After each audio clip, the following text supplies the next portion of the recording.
Olá pessoal, tudo bem? Eu sou o professor André e na aula de hoje eu vou explicar para você o princípio dos vasos comunicantes. Esse princípio está totalmente relacionado com o princípio de Stevin, que já tem uma aula aqui no canal e que você já deve ter assistido, sobre a pressão hidrostática exercida pelos fluidos. Você já deve ter visto em uma construção as pessoas medindo o nível de dois objetos distantes utilizando uma mangueira com água. Como isso é possível? Você vai entender depois de estudar o princípio dos vasos comunicantes, e é isso que eu vou explicar para você a partir de agora. Imagine que nós tenhamos um tubo em formato de U, como se fosse uma mangueira com as duas pontas levantadas. Esse tubo está cheio de água e possui duas colunas, coluna 1 e coluna 2. As pressões hidrostáticas exercidas por cada uma dessas colunas em suas bases devem ser iguais. Isso mantém o fluido em repouso. Dessa forma, as alturas das colunas devem ser iguais. Imagine que por algum motivo nós acrescentamos mais água na coluna 1, tentando fazer com que sua altura seja maior do que a altura da coluna 2. Isso faria com que a pressão exercida pela coluna 1 fosse maior que a pressão exercida pela coluna 2, fazendo com que o fluido escoasse da coluna 1 em direção à coluna 2, fazendo com que a coluna 2 aumentasse sua altura. Depois disso, as alturas das duas colunas iriam se igualar novamente, fazendo com que as pressões também se igualassem, e fazendo com que o fluido entrasse novamente em equilíbrio estático.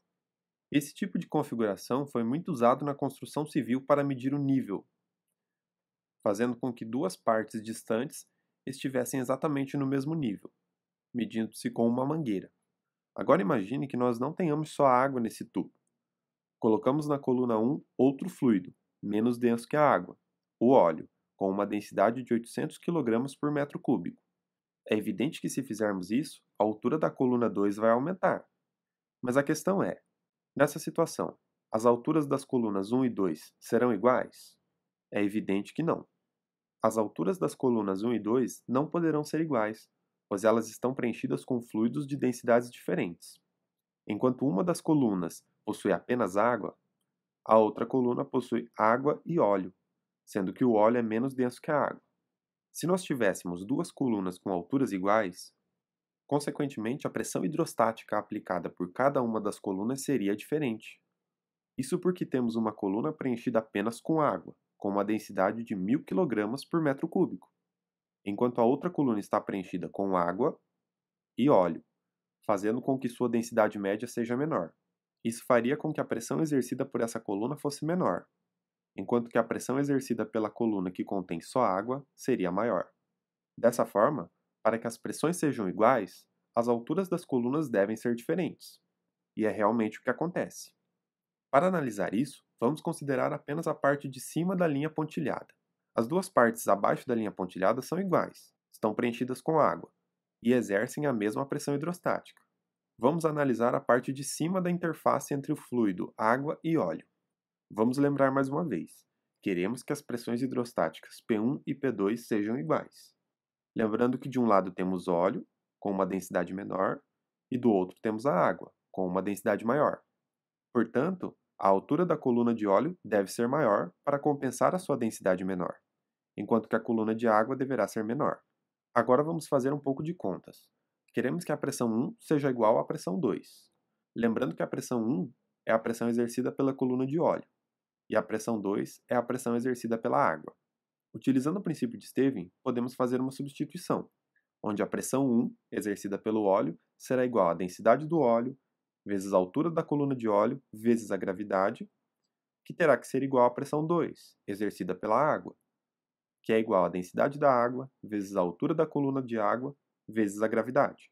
Perceba que a gravidade será igual para os dois casos, então podemos eliminá-la da equação, restando apenas densidade do óleo vezes a altura da coluna de óleo é igual à densidade da água vezes a altura da coluna de água. Substituindo os valores que temos, nós chegamos a 800 vezes a altura da coluna de óleo é igual a 1000 vezes a altura da coluna de água. Vamos isolar a altura da coluna de água, passando o 1000, que é a densidade da água, dividindo no outro lado da equação. Fazendo essa conta, nós temos que a altura da coluna de água é igual a 0,8 vezes a altura da coluna de óleo. Perceba que essa equação nos diz que a coluna de água terá 80% da altura da coluna de óleo.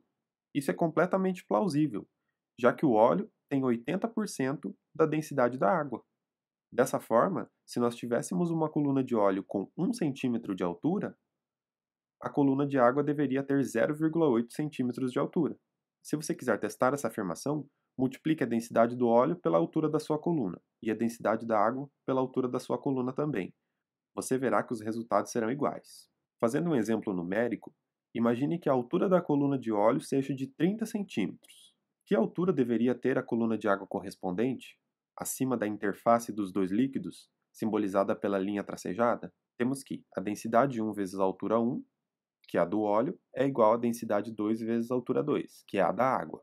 Substituindo os dados, temos 800 vezes 0,3, 0,3 seriam os 30 centímetros, porém convertidos em metros, é igual a 1.000 kg por metro cúbico vezes a altura 2, que é a altura da coluna de água. Passando o 1.000 dividindo, isolando a altura 2, temos que a altura 2 é igual a 800 vezes 0,3 dividido por 1.000.